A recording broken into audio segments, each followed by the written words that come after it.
You cannot keep on talking about the past suffering that you had and making yourself depressed here. Leave it. The sins you've committed in the past, they're gone. You asked Allah's forgiveness once, it was wiped out. You are encouraged to repeat repentance so that your status can be elevated, not because you are doubting Allah's forgiveness. Remember this. When you've committed a sin, you asked Allah's forgiveness once, it was enough. It was more than enough. Subhanallah. That's the mercy of Allah. He tells you, you admit, you regret, you repent, you promise not to do it again. It's wiped out, gone, completely over. I repeat my repentance again after a day, 2 days, 5 days, every day, 1 year. Not because I'm doubting Allah's forgiveness. Never. Because I want to come closer to Allah. And I'm saying, oh Allah, I know you've forgiven me, Allah, forgive me. Ya Allah, forgive me for more than that. Whatever I've done, that which I know, that which I don't know. You want closeness to Allah. This is how you get closer to Allah. This is how you protect yourself from the path of Jahannam. Because shaitan comes to you, makes you depressed. You've committed adultery 500 times in your life. You've lost count. Well, today, I'm close to Allah. I've asked Allah's forgiveness. I'm convinced in my heart I'm forgiven by Allah.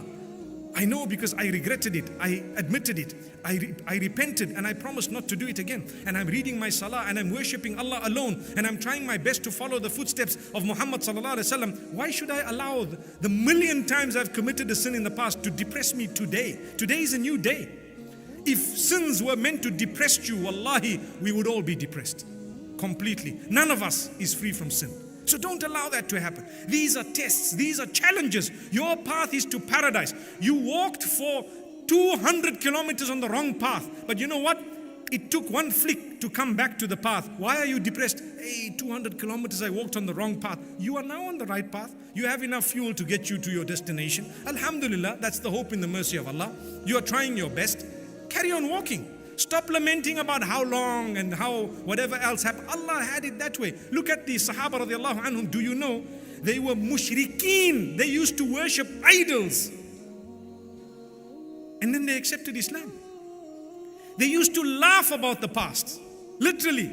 They used to say, hey, when we, some years back we used to do this and we used to do that. They used to mention it in order to highlight how foolish they were. Subhanallah. Nobody must be proud about the sins they've committed. Yes, indeed. So you don't say, oh, I did this and I committed this sin and I committed that sin. You don't have to be proud about it. We should be ashamed, embarrassed. But if you are mentioning something in order for others to learn a lesson, it becomes an act of worship. Say, for example, I had a past. And in my past, I did a lot of bad things.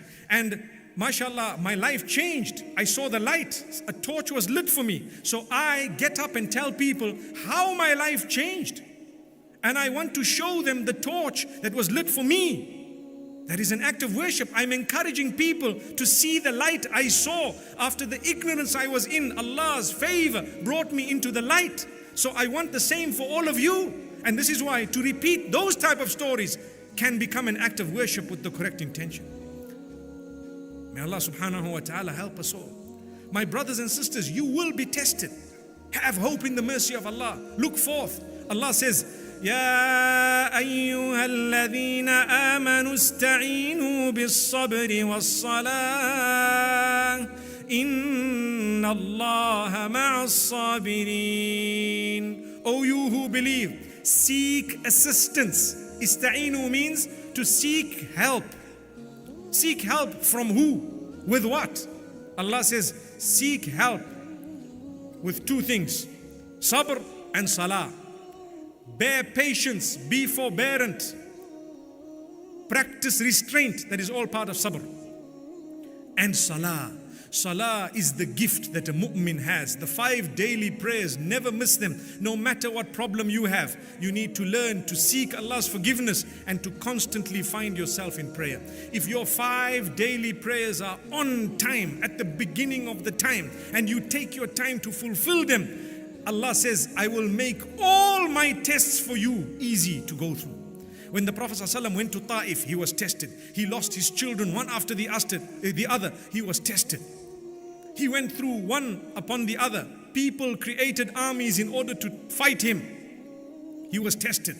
Not once was he depressed. Never. He always had hope in Allah. Why? He was regular with his link with Allah. These matters must bring you closer to Allah. This is how they are termed a gift.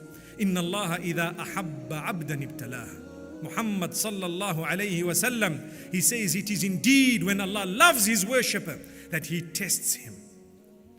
So when I have a challenge, I get to Allah, oh Allah help me, oh Allah assist me, oh Allah, my heart is softened. Why is my heart softened? It used to be a hard heart. It used to be arrogant. I was running after money. Money is a religion. Do you know that? People worship it. They do anything for it. They make sure they get it. Wallahi, apply that rule to Allah. Don't worship money, worship Allah. Ta'isa abdul dirham, ta'isa abdul dinar, ta'isa wantakas, wa idha shika falantaqash.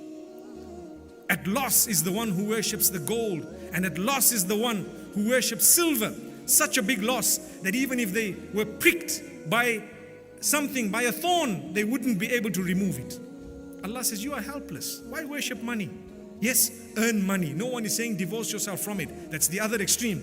Earn it, use it to thank Allah, use it to worship Allah, use it to spend on your family members perhaps, and on yourself to do things that are permissible and so on. No problem.